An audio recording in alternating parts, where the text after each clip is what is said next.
Assalamualaikum warahmatullahi wabarakatuh. Kita berjumpa kembali anak-anakku kelas 11 akuntansi. Untuk mapel kali ini praktikum akuntansi jasa dan dagang. Dan materi yang akan kita bahas adalah jurnal umum. Untuk jurnal umum yang kita bahas, yang pertama pengertian jurnal umum. Yang kedua, fungsi jurnal umum. Yang ketiga, bentuk jurnal umum. Yang keempat, aturan pendebatan dan pengkreditan. Yang kelima, cara pencatatan transaksi ke dalam jurnal umum. Pengertian jurnal umum. Jurnal berasal dari kata jurnal bahasa Prancis yang artinya buku harian, di mana jurnal adalah alat yang digunakan untuk mencatat transaksi perusahaan yang dilakukan secara kronologis, secara berurutan ya. Selanjutnya, fungsi jurnal umum antara lain yang pertama fungsi mencatat, yang kedua fungsi historis, yang ketiga fungsi analisis, yang keempat fungsi instruktif, dan yang kelima fungsi informatif.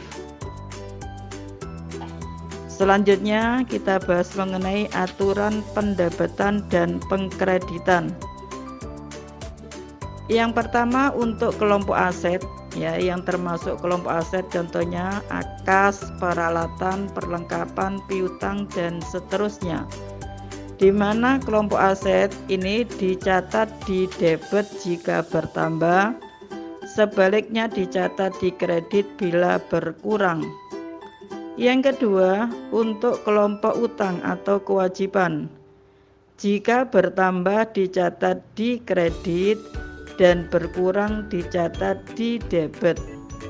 Yang ketiga, untuk kelompok modal, jika bertambah dicatat di kredit dan berkurang dicatat di debit.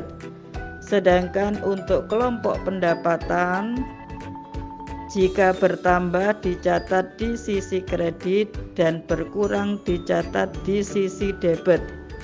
Sedangkan untuk kelompok beban ini dicatat di debit jika bertambah dan dicatat di kredit jika berkurang. Sedangkan prive ini dicatat di debit bila bertambah dan dicatat di kredit bila berkurang.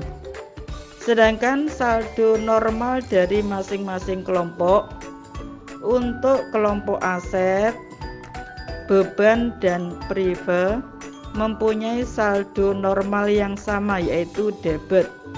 Sedangkan untuk kelompok utang, modal, pendapatan ini mempunyai saldo normal di kredit. Bentuk jurnal.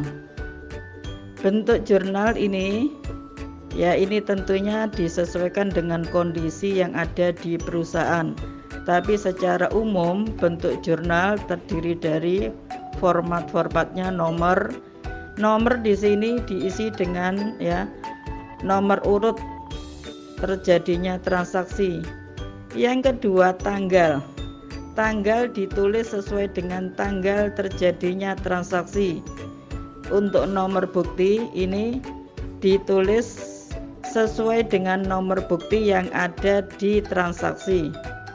Untuk keterangan di sini dituliskan nama akun dan keterangan secukupnya. Jadi nama akun misalkan kas di debit, piutang di kredit dan seterusnya. Jadi nama akun yang ditulis terlebih dahulu adalah yang ada di sisi debit.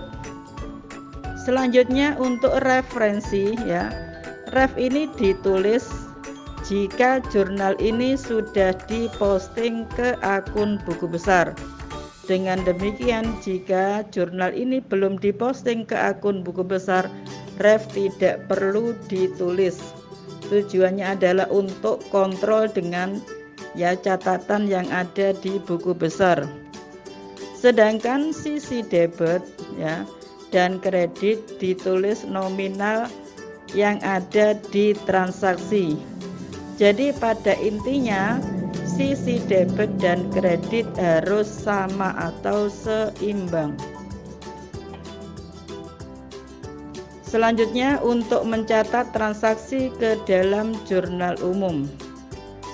Untuk mencatat transaksi ke dalam jurnal umum, ini contoh transaksinya tanggal 3 Maret 2015. Tuan Adi memulai usahanya dengan menyerahkan uang pribadinya sebagai modal awal perusahaan bengkel sebesar 15 juta rupiah. Jadi di sini tanggal ditulis dengan tanggal terjadinya transaksi yaitu tanggal 3 Maret 2015. Sedangkan keterangannya ditulis nama akun.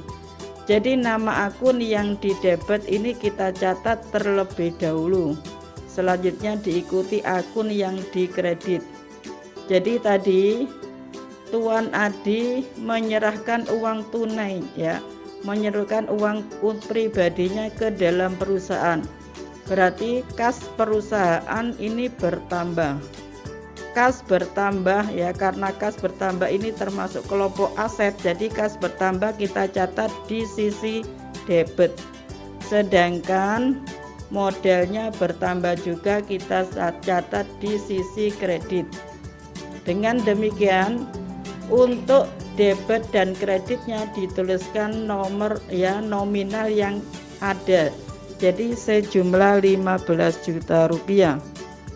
Ya, untuk kejelasannya nanti kita ya bahas selanjutnya pada pertemuan berikutnya.